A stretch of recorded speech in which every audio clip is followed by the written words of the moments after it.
Very good morning, everyone. Nandan and Parijat were partners. So we will be doing this sum. Nandan and Parijat were partners in a firm sharing profits and losses in the ratio of 3 is to 2. So Nandan and Parijat were partners in a firm sharing profits and losses in the ratio of 3 is to 2. The firm was following calendar year as their accounting year. The following is the balance sheet of the firm on 31st December 2014. So यहाँ पे दो partners हैं नंदन परिजात. इन ये लोग profit and losses को divide करते हैं in the ratio 3:2. And now they here the balance sheet of 31st December 2014 is given. Their capital is there. Nandan 2,40,000, Parijat 2,18,000, bills payable 35,000, creditor for goods 25,000, creditor for expenses 40,000, and they have some assets in the asset side: goodwill, land and building, plant and machinery, furniture and fitting, stock in trade, debtor, cash bank balance.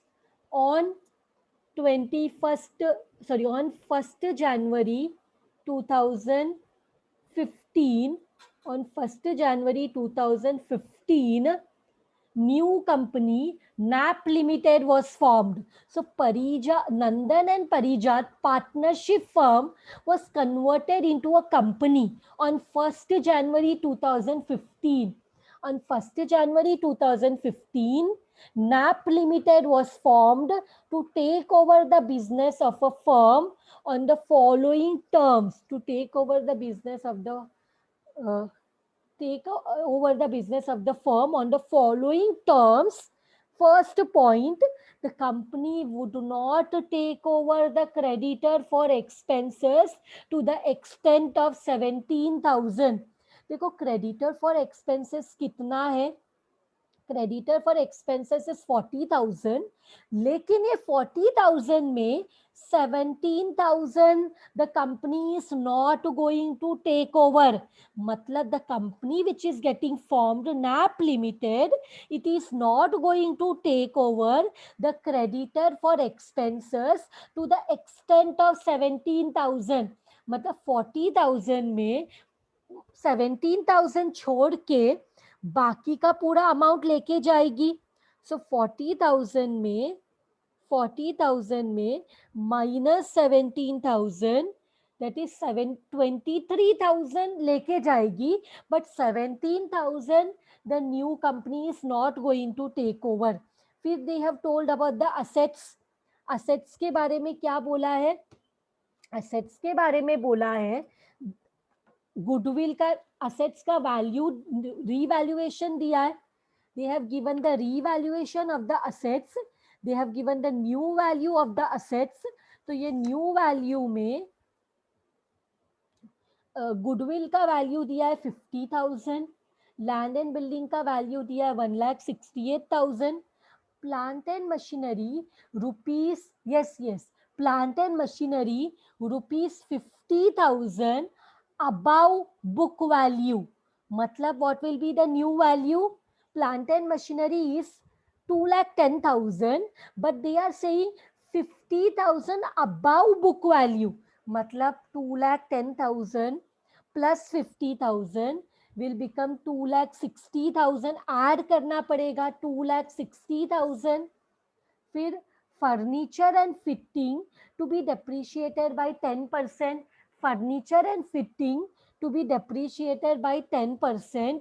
सो हमें क्या करना है? 1 लाख का 10%, that is 10,000. तो नया value will be 90,000. 1 lakh minus 10% depreciation.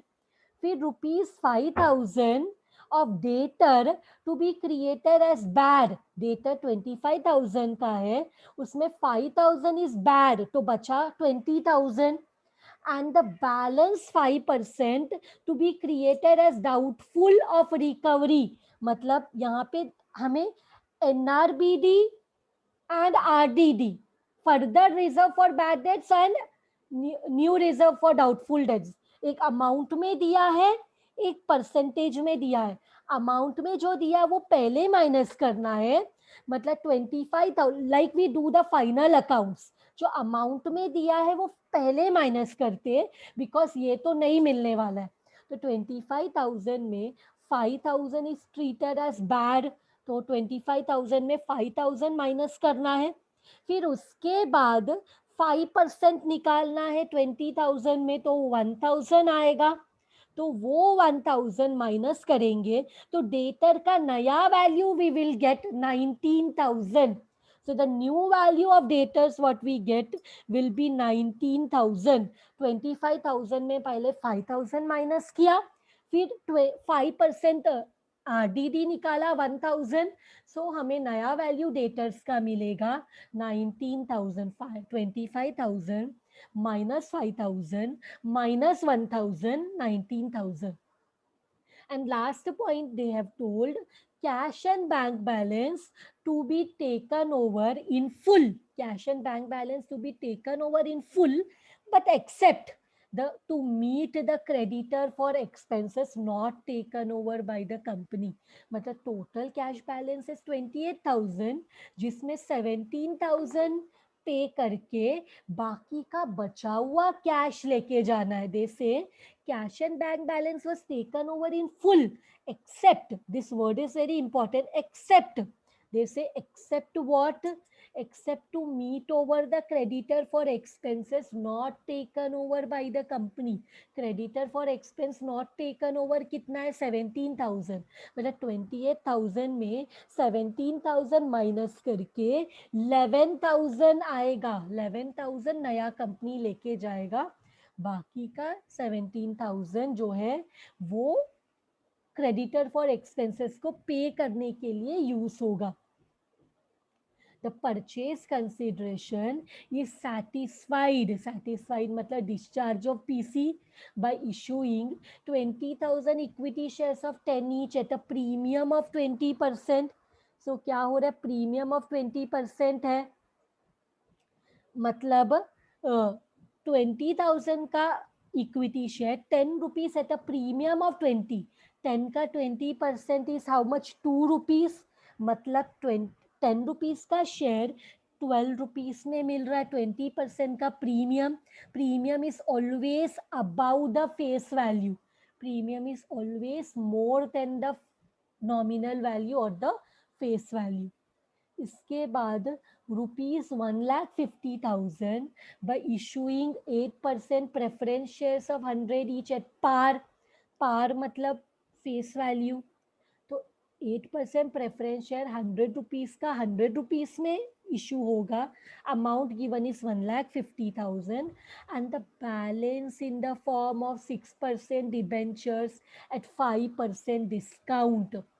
तो क्या बोला है, जो डिबेंचर्स हैं, जो डिबेंचर्स इशू होगा वो उसका वैल्यू नहीं दिया है, दे हम लोग को मानना पड़ेगा 100 रुपीज, बिकॉज अगर डिबेंचर का फेस वैल्यू नहीं दिया तो वी कैन अज्यूम, तो हम अज्यूम करते एक डिबेंचर इज ऑफ 100 रुपीज।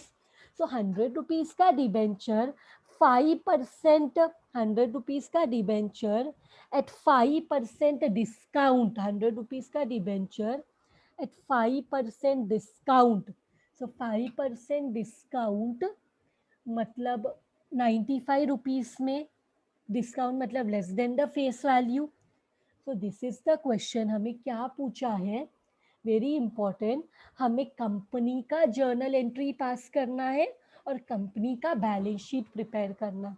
तो इन दिस क्वेश्चन हमें ओल्ड बुक्स का कुछ भी नहीं करना है, realisation account, partners capital account कुछ भी नहीं प्रिपेयर करना है, that you all can do as a homework. Now what we will be do concentrating on is, हमें क्या करना है, हमें journal entries in the books of the company, company का नाम क्या है, नैप लिमिटेड, तो हमें नैप लिमिटेड के बुक्स में जर्नल एंट्री पास करना है, that we will do. And then what we will do is, उसके बाद वी विल प्रिपेयर, उसके बाद we will prepare journal entry and balance sheet. So the first step solution में, first step हमेशा रहता है पीसी. तो first step will always be calculation in amalgamation also and in conversion also. First step is calculation of PC. तो यहाँ पे lump sum में तो आंसर नहीं दिया, लमसम में तो आंसर नहीं दिया. They have not given the answer in PC, का आंसर डायरेक्टली नहीं दिया, ना ही नेट पेमेंट में प्रॉपरली दिया है कि कितना इक्विटी शेयर का दिया है, कितना है debenture, preference share also given 1,50,000, but debentures कितना इशू कर रहे वो क्लियरली नहीं दिया. Balance in the form of debenture दिया है, तो कितना डिबेंचर, उसके लिए तो हमें पीसी का अमाउंट मालूम होना चाहिए. But new value of goodwill, other new value of assets is given. तो कभी भी असेट का नया वैल्यू, रिवाइज वैल्यू दिया हो, गुडविल का रिवाइज वैल्यू दिया हो, तो it is always which method, net asset method. So net asset method में हम क्या करते हैं, we write particulars rupees, and यहाँ पे what we will write, we will write capital A, all assets taken over by the company in revised, if given, not given then book value. So अब एक एक करके assets लिखो जिसका नया value दिया हो. गुडविल का नया वैल्यू दिया है, old value 30,000, new value 50,000. So we will write the new value. Wherever new value is given, हम new value लिखेंगे, और जिधर new value नहीं दिया उधर old value लिखेंगे. फिर दिया है हमें लैंड एंड बिल्डिंग का भी न्यू वैल्यू दिया है 1,68,000. तो यहाँ पे लिखेंगे land and building 1,68,000. What is given, 168,000. इसके बाद what is given, land and building के बाद plant and machinery 50,000 above book value is 2,10,000, उस पर 50,000 ऐड करने बोला है. So plant and machinery becomes 2,60,000. So plant and machinery becomes 2,10,000 plus 50,000, that is 2,60,000. फिर फर्नीचर पे बोलते हैं 10% डिप्रिसिएशन निकालो. तो 1,00,000 पे 10% डिप्रिसिएशन निकालो, how much new value will get. Furniture पे 10% डिप्रिसिएशन है, फर्नीचर एंड फिटिंग्स 1,00,000 पे 10% depreciation. So the new value should be 90,000. 1,00,000 minus 10,000. फिर स्टॉक का नया वैल्यू दिया है, जिसका नया वैल्यू नहीं दिया उसका ओल्ड वैल्यू लेना है, जिसका नया वैल्यू नहीं दिया उसका old value we will write down. So what is the old value of stock, because new value is not given, 65,000. तो यहाँ लिखेंगे 65,000. फिर स्टॉक के बाद व्हाट इज देयर, डेटर पे तो हमें इंफॉर्मेशन दिया है. डेटर दे से 5,000 इज बैड. डेटर का अमाउंट है 25,000, जिसमें बोलते हैं 5,000 बैड है.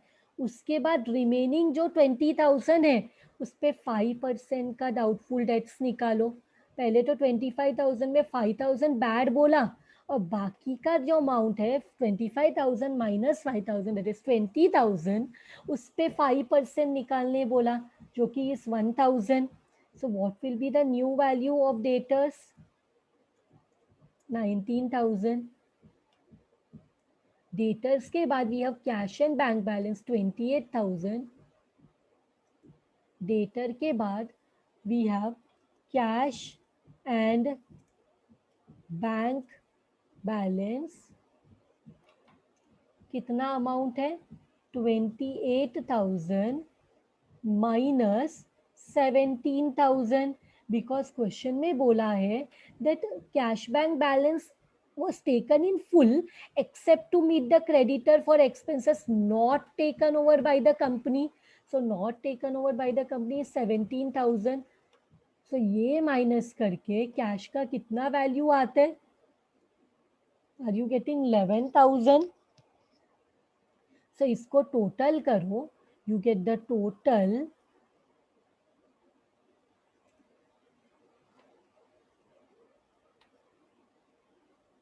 इसके बाद लेस करेंगे और be all liabilities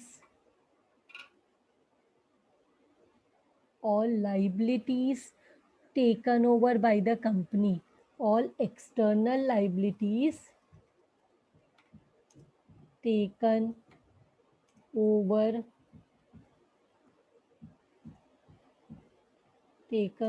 by the company in revised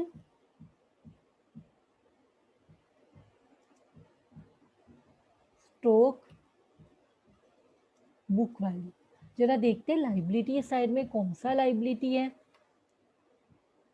partners capital will come in the partners capital. फिर हमारे पास है बिल्स पेबल, नया वैल्यू नहीं दिया तो old value. Creditor for goods 25,000 और क्रेडिटर फॉर एक्सपेंसेस में 17,000 छोड़ के बाकी का अमाउंट लेना है. तो लिखते हैं how much it is. Bills payable 35,000. सो यहाँ पे लिखेंगे बिल्स पेबल 35,000. फिर हमारे पास दो है, एक creditor for goods, creditor for goods है. क्रेडिटर फॉर गुड्स का अमाउंट है 25,000. फिर हमारे पास है creditor for, we have creditor for expenses which is how much 40,000. लेकिन उसमें से भी माइनस करने बोला है 17,000 क्योंकि this 17,000 is not taken over. So how much will remain 23,000. सो इसका टोटल निकालो. ये लास्ट वाला समझा. क्रेडिटर फॉर एक्सपेंस कितना है? क्रेडिटर फॉर एक्सपेंसेस 40,000 लेकिन 17,000 नॉट टेकन ओवर, तो वो माइनस करके 23,000. So this is what you all have got, 6,63,000 और this is how much 83,000. So जब माइनस करेंगे तो we will get the purchase consideration. How much is the purchase consideration? 5,80,000. Are everyone getting this? 5,80,000. So अब हमारे लिए है discharge of PC. PC में क्या दिया है? What has, how the PC has been satisfied? 20,000 equity shares of 10 at a premium of 20%. So 20,000 equity shares of ₹10, लेकिन कितने में दे रहे? 20% प्रीमियम में. तो 10 का 20% कितना होता है? एट ₹12. 10 का 20% होता है ₹2. तो 10 रुपये का 20% प्रीमियम मतलब ₹2 में दे रहे. तो दोनों को मल्टीप्लाई करो 20,000 into 12. How much are you getting? Are you getting 2,40,000? Are you getting 2,40,000? कैसे मिला ये? I will show in the bracket. 20,000 into 12. 20,000 into 12. So ये आंसर आएगा. इसके बाद प्रेफरेंस शेयर के बारे में भी दिया हुआ है. ₹1,50,000 का प्रेफरेंस शेयर एट क्या by sorry ₹1,50,000 by issuing 8% preference share of 100 at par. तो यहाँ पे लिखना पड़ेगा 8% preference share, 8% sorry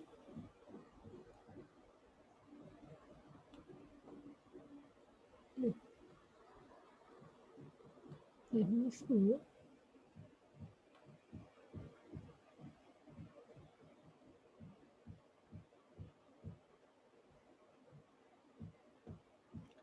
So 8% preference shares of ₹100 at par बोला है ना, पार मीन्स 100 का 100 में, par means no need to think, 100 का 100 में।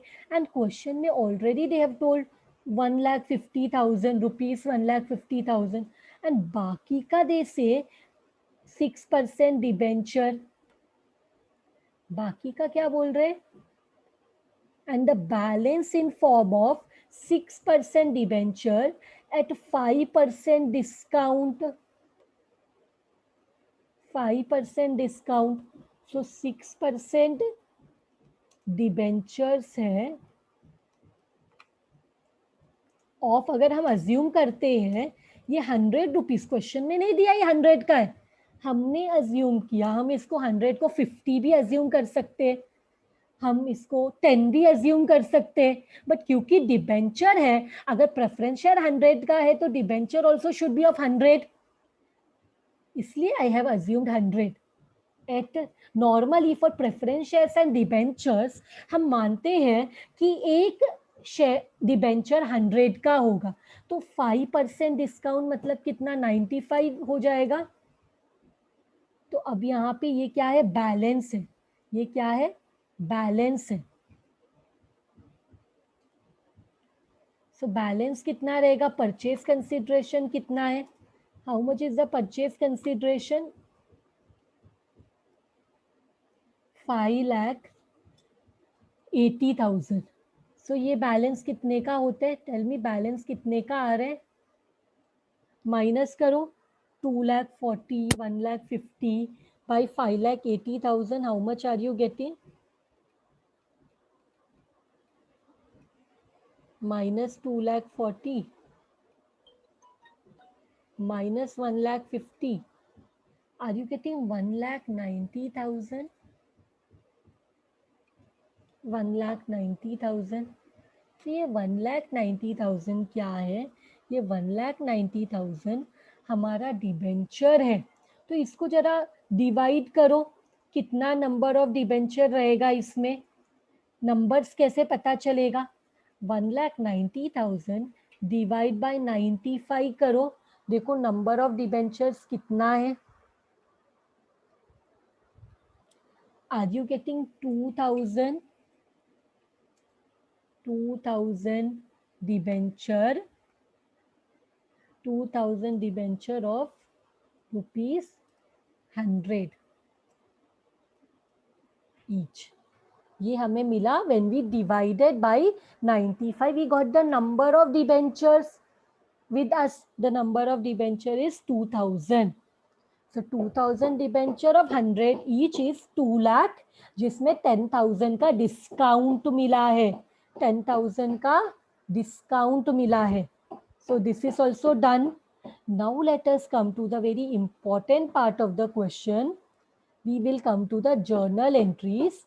हमें ये क्वेश्चन में कंपनी का जर्नल एंट्रीज पूछा है, so we will pass the journal entries in the books of the company। तो पहला एंट्री हमेशा will be for business purchase, तो यहाँ पे लिखेंगे business purchase account debit, business purchase account debit, और यहाँ पे क्या लिखना है बिजनेस परचेस में, पीसी का अमाउंट लिखना है, बिजनेस परचेस में क्या लिखना है, पीसी का अमाउंट लिखना है, टू वेंडर्स अकाउंट, वेंडर कौन है, वेंडर है ओल्ड फर्म,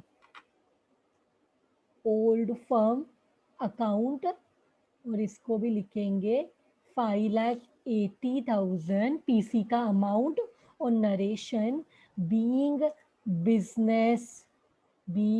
बिजनेस परचेस्ड, इसको बोलेंगे ये क्या है, being business purchased. This is our first entry. Second entry क्या होगा, take over of all assets and liabilities taken over by the new company. तो पहला एंट्री हमेशा, अगर कभी भी आपको बोला जाए, you are been told to pass the journal entry in the books of the company, तो पहला एंट्री में यही सेम एंट्री लिखना है। बिजनेस परचेस हो रहा है, किसका परचेस हो रहा है, बिजनेस वेंडर का। तो और अमाउंट पे क्या लिखना है, पीसी का amount 5,80,000 and 5,80,000। Now the next entry में हम क्या करेंगे, in the next entry we will write down all the assets in the PC. PC में जो भी सारे असेट्स हैं, हमें सारे असेट्स लिखने हैं एक एक करके। I think if I will copy it will not come properly, I have to write down one by one. तो एक एक करके लिखेंगे।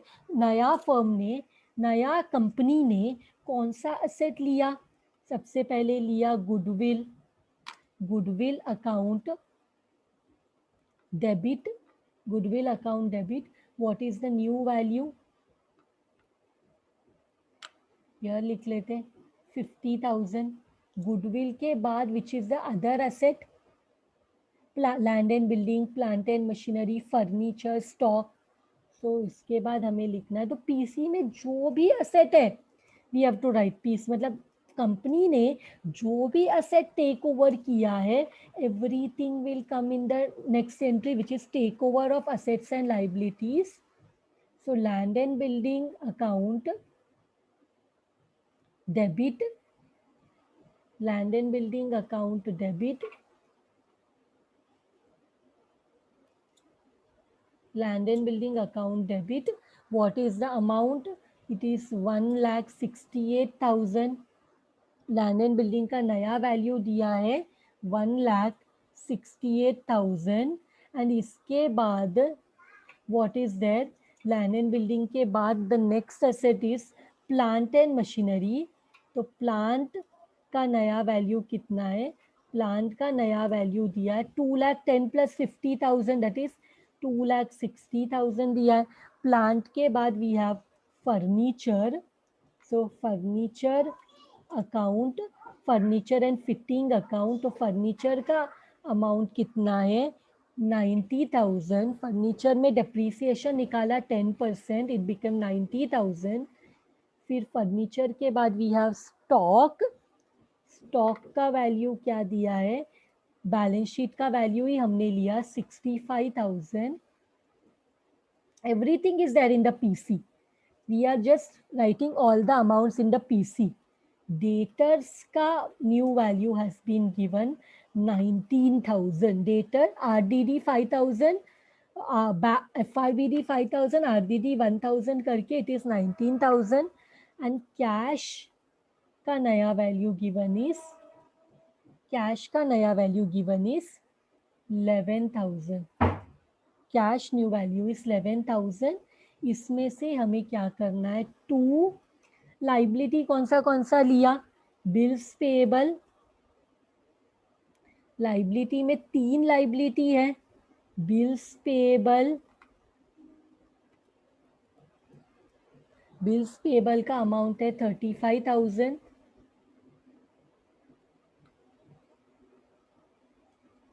तो यहाँ पे लिखेंगे 35,000। और क्या है, creditor for goods and creditor for expenses है। टू क्रेडिटर गुड्स कितना अमाउंट है 25,000।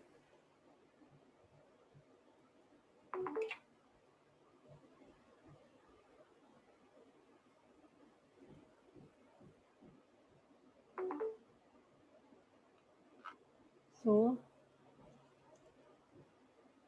क्रेडिटर फॉर गुड्स है 25,000।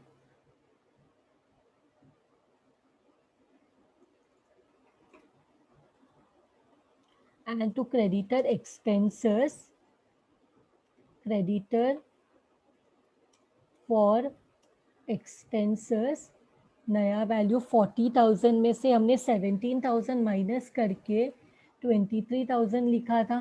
तो यहाँ पे एक और चीज हम लिखेंगे, दैट इज टू, जो डेबिट में what is that, first entry का डेबिट को कैंसिल करेंगे क्रेडिट में लिख के, दैट इज बिजनेस परचेज।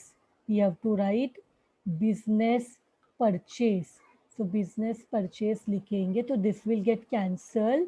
तो बिजनेस परचेज का अमाउंट क्या है, 5,80,000। तो ये एंट्री को बोलेंगे being assets and liabilities taken over by new company. Assets and liabilities taken over by new company, being assets and liabilities taken over by new company। अभी next one है discharge of PC का entry. तीन ही entry है। पहला business purchase, वो तो PC लिखना है। उसके बाद assets and liabilities taken over, वो पीसी देख के हमें समझ में आता है। नहीं दिया तो एनी न्यू, अगर बैलेंस शीट में मतलब क्वेश्चन में कोई भी असेट का नया वैल्यू दिया तो वो नया वैल्यू लेने का। If new value is not given we will take the old value. So this is the partners capital. सब कुछ तो ओल्ड बुक में आता है, न्यू बुक में दिस इज कंपनी। यहाँ पे कैपिटल नहीं है, यहाँ पे शेयर कैपिटल है। This is journal entry what we are passing for the company. Partners capital dissolve होके शेयर कैपिटल स्टार्ट हुआ है because this firm has been converted into company. तो ये जो जर्नल एंट्रीज हम पास कर रहे हैं ये कंपनी का है। जो पार्टनर्स कैपिटल, रियलाइजेशन अकाउंट, वो सब ओल्ड बुक्स फॉर्म में आता है। वो that is homework for you. यहाँ पे हम लोग सिर्फ कंपनी का एंट्रीज देखेंगे, कंपनी का बैलेंस शीट देखेंगे। तो यहाँ पे नेक्स्ट एंट्री इज, ये जो वेंडर क्रेडिट में है उसको भी कैंसिल करना है। तो क्रेडिट का opposite in accounts is debit. So credit में लिखा था, अब डेबिट में लिखा वेंडर अकाउंट डेबिट। अमाउंट कितना था, 5,80,000, 5,80,000। और यहाँ पे मैं एक लाइन छोड़ने वाली हूँ, मैं बताती हूँ क्यों। पीसी में क्या दिया है that we have to write. PC में what has been given, just see the discharge of PC. PC कैसे फुलफिल किया है, कैसे सेटिस्फाई किया है। पीसी में क्या मिला है, इक्विटी शेयर मिला है। इक्विटी शेयर 10 का 12 में। तो यहाँ पे 2 रुपीज का प्रीमियम है, 10 रुपीज का शेयर है। तो यहाँ पे हम कैसे दिखाएंगे, जस्ट सी कैसे दिखाना है। 2 इक्विटी शेयर कैपिटल ब्रैकेट में 20,000 इंटू 10 रुपीज का शेयर है। तो ये हो जाते हैं 2 lakhs। और 2 रुपीज जो एक्स्ट्रा दिया है उसको हम अलग से सेव करेंगे in securities premium account. This is a special account opened by companies where we save the amount which we collect from premium। Premium से जो पैसा लेते हैं वो हम सिक्योरिटी प्रीमियम में दिखाते हैं। समझा, शेयर तो 10 रुपए का ही है, जो 2 रुपीज एक्स्ट्रा लिया है वो प्रीमियम है। उसके अलावा हमने क्या लिया, उसके अलावा हमने प्रेफरेंस शेयर भी दिया है। प्रेफरेंस शेयर का डिविडेंड परसेंट क्या है, 8%। 8% preference share of 100 each, 1,50,000। So I will write here 8% preference share capital. कितना, क्वेश्चन में ही दिया हुआ है 1,50,000 given in the question. Preference share capital. इसके बाद फाइनली एक और चीज दिया हुआ है that is 2 2, look in the question, debenture is there, 6% debenture of 100 rupees, 1,90,000, but debenture तो 100 का है, डिस्काउंट हमें अलग से दिखाना पड़ेगा. How much is the number of debenture? 2,000 into 100. तो यहाँ पे कैसे दिखाएंगे, जस्ट देखो इधर, 6% डिबेंचर्स, 6% डिबेंचर्स, 2,000 नंबर है, and one debenture is of 100, so this becomes 2 lakhs. And जो डिस्काउंट का 5 रुपया है वो तो लॉस है, debit all expenses and losses, discount on debenture, discount on debenture कितना है? 2,000 इंटू 5 रुपीज का discount, so that becomes how much? 10,000. तो इसको बोलते हैं हम, अभी तुम लोग टैली करो दोनों जगह, यू विल गेट 5,90,000, 5,90,000. जर्नल का दोनों साइड हमेशा सेम रहता है. इसको बोलेंगे being purchase consideration settled, satisfied, discharged, being PC settled. This is done. अभी यहाँ पे है ना, एक क्वेश्चन में दोनों चीज है. क्या दो चीज है? ये लॉस भी है और प्रॉफिट भी है. तो मुझे है ना ये लॉस को राइट ऑफ करना है. I want to write off this loss. So क्या करना पड़ेगा? Discount on debenture is in the debit, इसको मुझे कैंसिल करना है. तो कैंसिल करते हो, डेबिट का ऑपोजिट क्या होता है?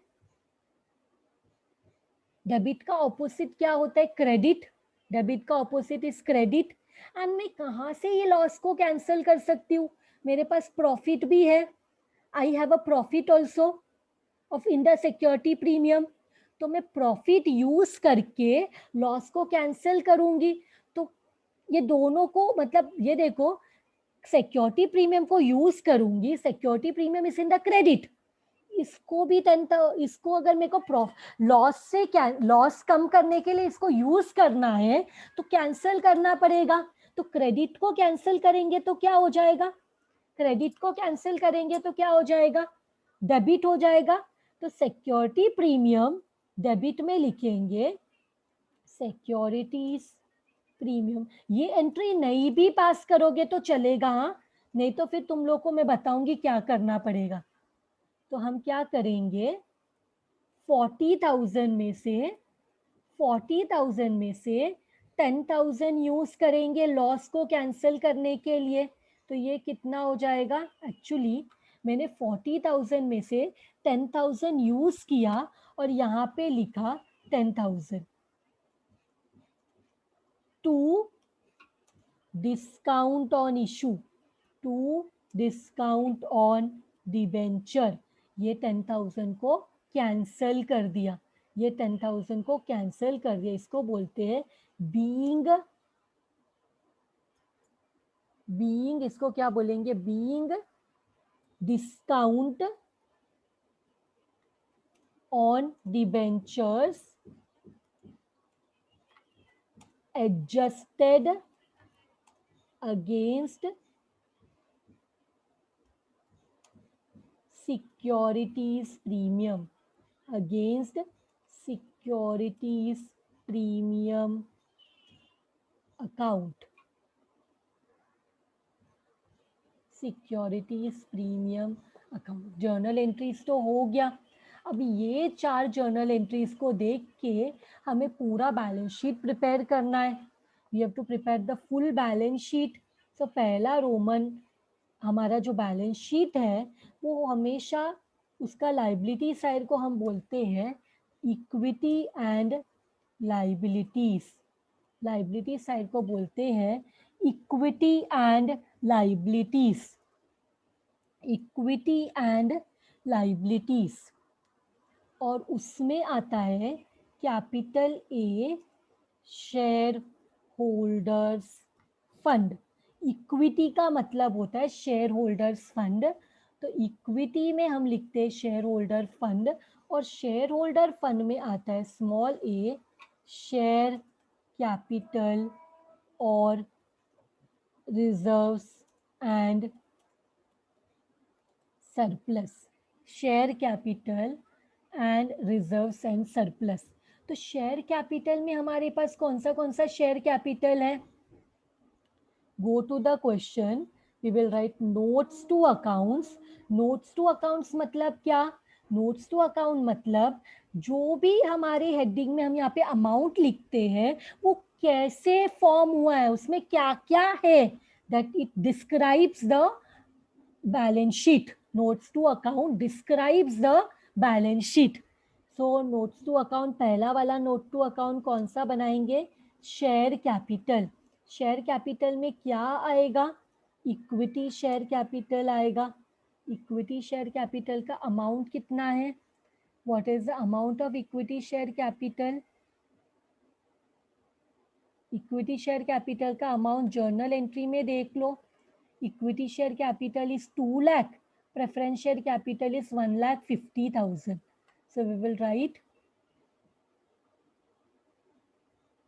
यहाँ पे लिखेंगे अमाउंट 2 lakhs एंड इधर लिखेंगे preference share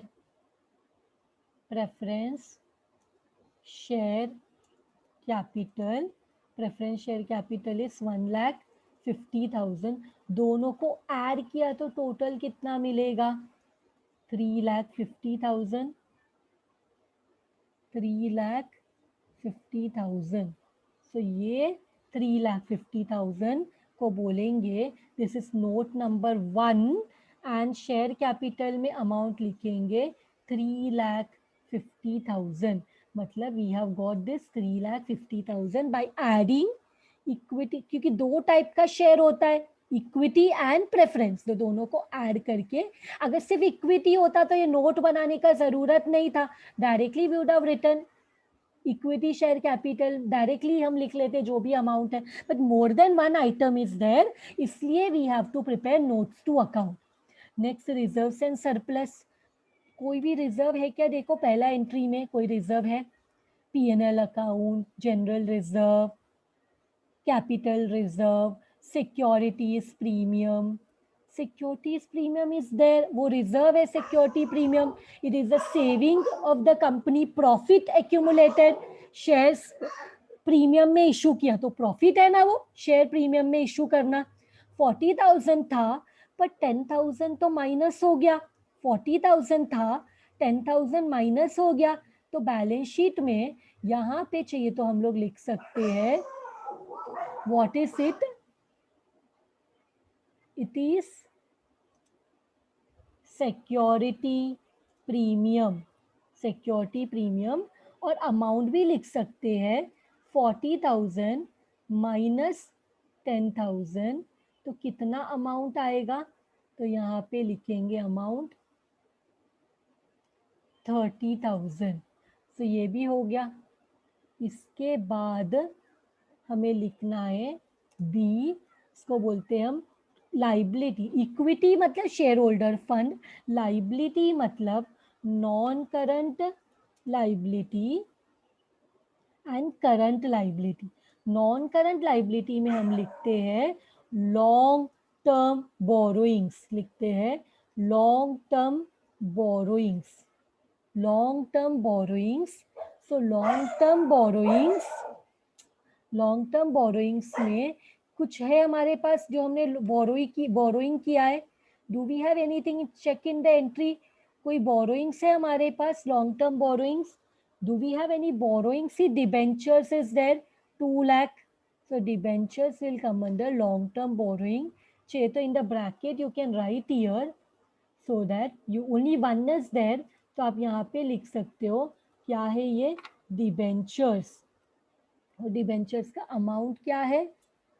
it is 2 lakhs. तो दिस इज ऑल्सो डन. इसके बाद सी क्या आएगा? Current liabilities. करंट लाइबिलिटीज में हमें पीसी में जाके देखना पड़ेगा हमारे पास कौन सा करंट लाइबिलिटी है. 1 2 3, ये सबको हम ट्रेड पेएबल बोलते हैं. Bills payable is also trade payable, creditor is also trade payable. So ये सबको ऐड करके हमें ट्रेड पेएबल बोलना पड़ेगा. ट्रेड पेएबल्स, ट्रेड पेएबल्स मतलब क्या होता है? Bills payable and trade, bills payable and creditors together is known as trade payables. तो यहाँ पे तीनों को ऐड करना पड़ेगा और तीनों को ऐड करके हमें ट्रेड पेएबल्स मिल जाएगा. सो तीनों को ऐड करने के लिए let us see what amount it is having. इसका अमाउंट क्या है? 35,000 प्लस 25,000 प्लस 23,000. ये सबको ऐड करो. देखो क्वेश्चन में दिया है 35,000, 25,000, 23,000. सबको ऐड किया, कितना आ रहा है? 35,000, 23,000. सबको ऐड किया, कितना आ रहा है? Add all the three, how much are you getting? 83,000. We are getting 83,000. So हम ऐड करके लिखेंगे 83,000. डन. सो इसका टोटल मतलब लाइबिलिटी का टोटल. इसके बाद we will write asset. Asset में भी दो टाइप है. एक जिसको हम बोलते हैं नॉन करंट असेट और दूसरा जिसको बोलते हैं current asset. Non current asset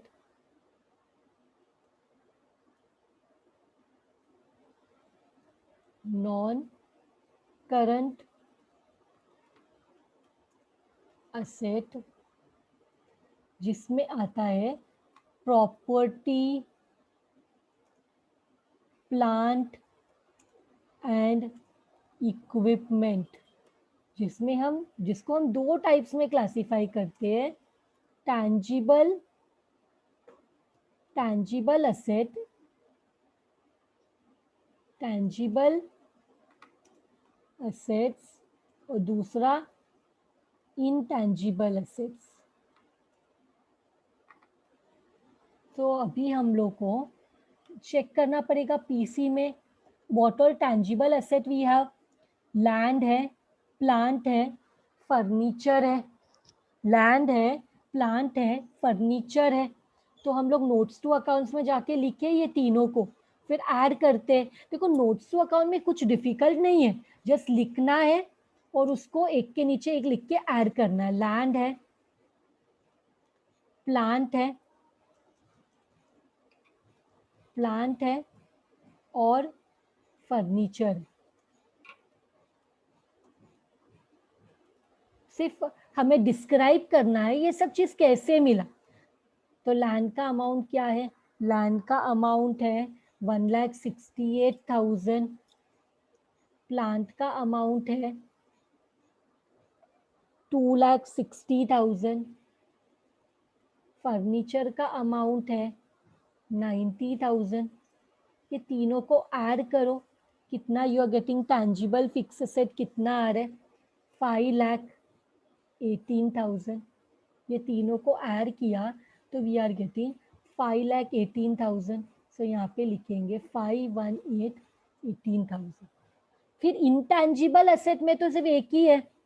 intangible asset में तो क्वेश्चन में पेटेंट्स कुछ नहीं दिया है, सिर्फ only one is there goodwill, and goodwill का amount given is 50,000. Intangible fixed asset, look in the question. Intangible fixed asset में सिर्फ गुडविल है और कोई एसेट नहीं कंपनी के पास which is of intangible nature, patent, copyright, trademark, nothing, only this much. अभी स्टॉक, डेटर एंड कैश, तो उसको तो हम करंट एसेट बोलते हैं. उसको तो हम क्या बोलते हैं? Current assets. So current asset में इन्वेंट्रीज बोलेंगे. इन्वेंट्री इज नथिंग बट, तो ब्रैकेट में तुम लोग को याद रखने के लिए इन्वेंट्री मीन्स स्टॉक. तुम लोग को ऐसा लिखना नहीं है inventory means stock. This is for your basic understanding that I have written. फिर डेटर मतलब ट्रेड रिसीवेबल्स, फिर कैश को क्या बोलेंगे, कैश एंड कैश इक्विवेलेंट। सब अमाउंट देखते हैं, इन्वेंट्री चाहिए ना, इन्वेंट्री का, इन्वेंट्री मतलब stock, for you all to remember. तो स्टॉक का अमाउंट क्या है, 65, 19 and 11,000. So I will write here 65, 19,000 and 11,000. इसका टोटल निकालो and see whether our balance sheet is tallying. Take the total and see whether our balance sheet is tallying. 3,50,000, 30,000, 2,83,000. Are we getting 6,63,000 in the liability and in the asset also? सबको add करके देखो whether we are getting 6,63,000. With this sum is done.